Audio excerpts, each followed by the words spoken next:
I've spent most of my career in engineering, but always been fascinated by the forests and hills. 20 years ago, forestry was out of fashion.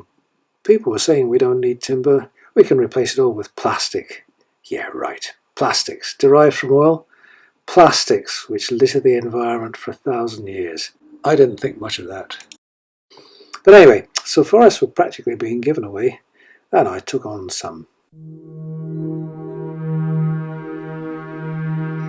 In the Ice Age, the glaciers scraped the soil off our hills. The climate is still harsh and the underlying rocks are hard, so rebuilding the soil has been a very slow process, and it didn't help when people started grazing and burning. Burning doesn't just destroy trees, it also causes nutrients to get washed away. And in a place like this, the nutrients don't get replaced.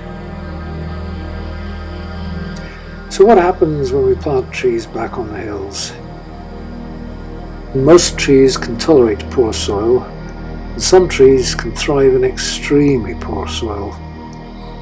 Unfortunately, what you're seeing here are spruces, and they're more fussy. You can see there's a big difference between areas where the trees are dark blue-green and where they're yellow. The yellow ones, you can see they're a lot shorter than the blue-green ones. You can see some of those yellow ones are very, very short indeed.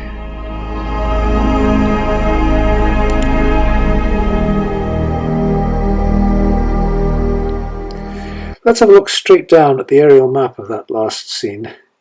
You see the area of dark green trees in the centre and yellow trees round about. Now let's look at the canopy height map. That's a map showing the height of all the leaves above ground level. Those dark green trees, well, you can see they're 15 metres or above.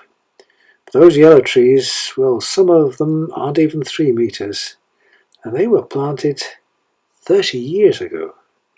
So what can be done about it?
Let's go back to the forest block we looked at earlier and see what it looks like after fertilisation.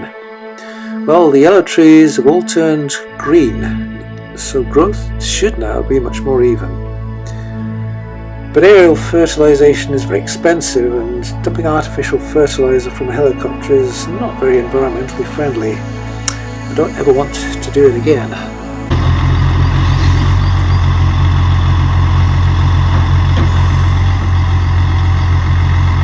After we take out thousands of tons of timber, we'll have to regenerate the forest.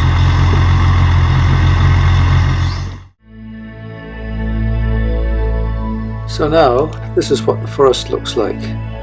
Phase 2 in the foreground is still being re-established.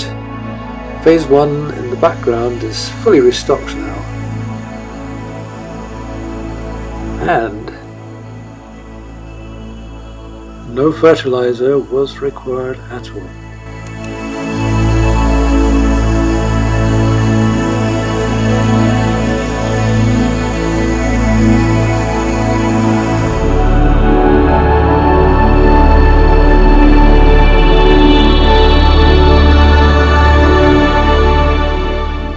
The soil soil biology has changed from that of a moorland to that of a forest, so soil nutrients are now more readily available. Tree growing is easier the second time around.